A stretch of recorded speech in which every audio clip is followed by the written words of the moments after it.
যখন তোমার কেউ ছিল না তখন ছিলাম আমি। এখন দর্শক শ্রোতা, আজকে কিছু কথা বলবো রুবিন ফারহানারে নিয়ে।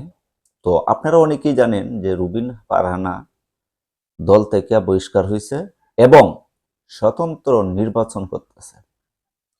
তো আপনারা একটা কথাই জানেন যে রুবিন ফারহানা কিন্তু একটা কথা বলছে, যখন তোমার কেউ ছিল না তখন ছিলাম আমি, এখন তোমার সব হয়েছে পর হয়েছে আমি। অবশ্যই মনের আবেগে এই গানটা গাইছে এবং তাকে কেন মনোনয়ন দিল না এবং বহিষ্কার করলো। তো ওনার মুখের কথাগুলো একটু শুনে যান, চলুন দেখা যাক। যখন তোমার কেউ ছিল না তখন ছিলাম আমি, এখন তোমার সব হয়েছে পর হয়েছে। আপন হওয়ার কোনো দরকার নাই। আমি আমার মাটির মানুষের আপন। আমি কি আপনাদের আপন? আমি কি আপনাদের ঘরের সন্তান? আমার দাদা দাদির কবরটা কি আপনাদের মাটিতে নাই? তো তাহলে আপনারাই আমার সব। আপনাদের মুখের দিকে তাকাই কিন্তু আমি আমার পুরা জীবনটাকে বাজি ধরছি। আপনাদের কাছে আমার বিনীত অনুরোধ থাকবে, মানুষ ভয় দেখাবে, মানুষ যখন টের পায় পরাজয় আসতেছে, মানুষ অনেক রকম ভয় দেখায়। মামলার ভয় দেখাও। 2 দিন আগে তোমরা ছিলা কচু ক্ষেতের তলায়, তোমাদের হেজাক বাত্তি দা খুঁজা পাওয়া যায় নাই।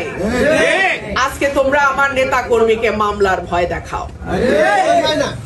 এত বড় চর্বি হয়ে গেছে 15 মাসে যে আমার নেতা কর্মীদেরকে তোমরা হুমকি দাও। আমি কাউকে হুমকিও দেই না, ধমকও দেই না। তবে বিনীতভাবে বলি, আমার একটা কর্মীর গায়েও যদি একটা পশম কেউ ধরার সাহস করে, তার জবাব তাকে আমার কাছে দিয়ে যাইতে হবে।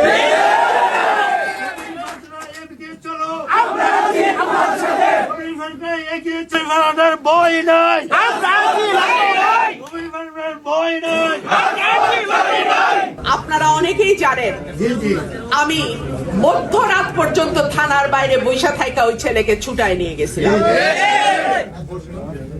শেখ হাসিনার এত শক্তিশালী প্রশাসন আমি এক মুহূর্তের জন্য ডরাই নাই।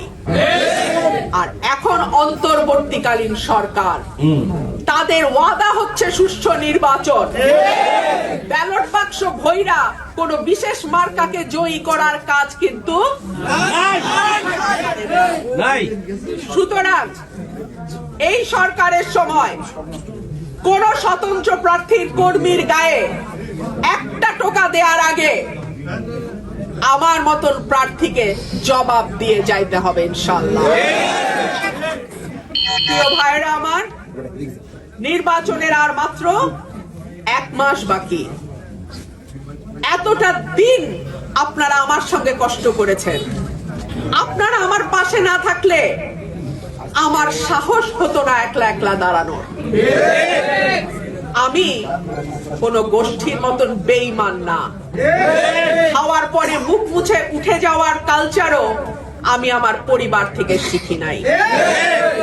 যেই পাতে আমি ভাত খাই আর আমাকে যে খাওয়ায় তাকে সম্মান করাই আমার পরিবারের শিক্ষা। সুতরাং